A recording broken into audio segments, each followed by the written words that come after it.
means final in college. In this video, I'll guide you that how can you complete your assignment successfully. But before moving ahead, let me tell you that this assignment brief is specifically designed for the unit and Introduction to Health and Social Care with its own learning outcomes and assessment criteria.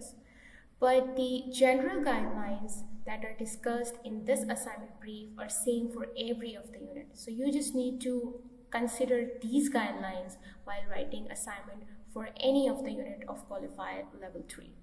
Now let's discuss this assignment brief file. On your screens, you can see the qualification name, which is Qualified Level 3 Diploma in Health and Social Care, the unit number and title, which is D6153823, and Introduction to Health and Social Care. The word count for this assignment is provided to you, that is 3000 words. For formatting, you are only allowed to use Calgary body font size, specifically size 11 for the text, size 13 bold for the heading, and size 12 bold for the subheading. Make sure that your content is entirely self-written and it do not contain any plagiarism. And the incorporation of in-text citation and references in your assignment is also very important. And once you submit your assignment will be graded within 7 to 10 working days. Now, coming down here, you can see the assessment requirement. So what assessment requirement is? Assessment requirement are basically the standards. Like we will check in your assignment, like have you discussed the criteria properly based on the criteria's keywords, and have you incorporated the in-text citations and references? Have you followed our citation, plagiarism policies or not? So these are the standards using which our assessors grade your assignment and can give you a pass grade. Now every unit has its unique aim. According to this unit, the aim of this unit is to let you understand the key roles and responsibilities of health and social care workers, along with the roles of the regulatory bodies in the health and social care sectors. This unit aim can also be different for the different unit of qualified level 3 diploma as well. Now here comes the learning outcomes. So learning outcomes are basically you can say the statements which describe like what you will be able to learn or understand after completing the specified unit of some course. So these are the learning outcomes against the unit and Introduction to Health and Social Care, and these are 3 in numbers. Now moving ahead, when you start your assignment, you have to provide a brief introduction to the topic you are discussing about. Here you can see a blue highlighted area where it is written, a scenario is given to you in the assignment worksheets. Kindly follow the guidelines mentioned in the assignment worksheet. So this means it is possible that we may provide you a scenario in the separate assignment worksheet file. And if you somehow miss to see the worksheet, this means that you are not following the scenario provided in the worksheet. So it is necessary for you to go through both of the assignment worksheet and brief so that you will be able to meet the criteria's requirement. Now these are the assessment criterias under those 3 learning outcomes. These are the 3 learning outcomes, and under these learning outcomes, these are the assessment criteria. So assessment criteria are basically the standards, you can say, which are used by our tutors or assessors to assess your work and to make a decision like whether you have achieved the learning outcome or not. So here you can see under learning outcome 1, you have 2 assessment criteria. Under learning outcome 2, you have again 2 learning assessment criteria. And under learning outcome 3, you have 3 assessment criteria. And meeting these assessment criteria properly by providing accurate and relevant information is necessary for you to achieve a pass grade. So coming down here, you can see the assignment conclusion. You have to briefly, as you discuss the introduction of your assignment, once you complete discussing the assessment criteria, after that you have to provide a brief conclusion to the assignment as well. Here you can see some suggested resources are also provided to you. These are the books that you can use for getting more information about the topic of the assignment. Moving down, here comes the detailed guidelines for the assignment completion and submission. There are different policies relevant to the plagiarism, citation, or references are written over here. So let's discuss them one by one. So the very first one is the plagiarism. Plagiarism is when you use someone else's work, either copy pasting one word to word or slightly changing. So learners, when your assignment contains AI or plagiarized content, your assignment is not acceptable for us. So make sure that before submitting your assignment, you check your work on using different tools to see how much plagiarism your assignment has. So you can also use these two links for checking your assignment's plagiarism. Then there comes references. References are basically the sources that you use for collecting the information of your assignment. And the incorporation of these references, all the sources that you use in a proper Harvard referencing style in the bibliography section is very important for you. Because in case if you do not provide references or in-text citation, your assignment is not acceptable.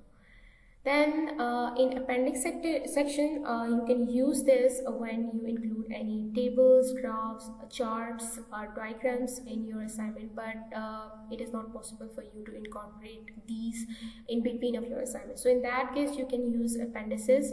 But if you haven't used any of the tables or graphs, you can simply skip this point and move ahead. Then there comes the word count. For word count, you are provided a margin of about 10%, which means you can not exceed or fall short too much of the provided word count.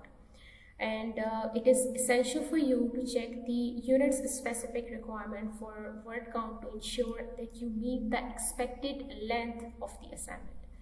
Then for assignment submission, make sure that you submit your assignment within the due date, because the submission of late assignment is not allowed. And if you have more than one files, you can compile all those files in a single document. This will be easy for you as well to upload your assignment in the assignment submission slot.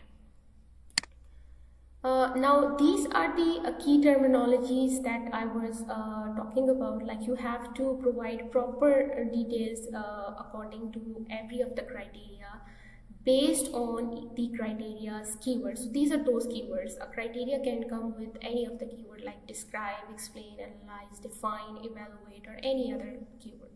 So what this keyword means. So when a criteria comes with the word describe, this means that you have to discuss in a detail by creating a picture with words instead of only using the bullet points. Means you have to provide details of the concept that you are discussing in your assignment. Then when a criteria comes with the word explain, this means that you have to provide the reasons, like why this concept, how this concept, and what this concept is actually about. Then analyze means that you have to examine an information from different perspectives in order to understand the relationship between those ideas or concepts is the way to analyze. Then on the other hand, evaluate means that you have to understand the significance, the quality, the worth of the information or the concept you are discussing about.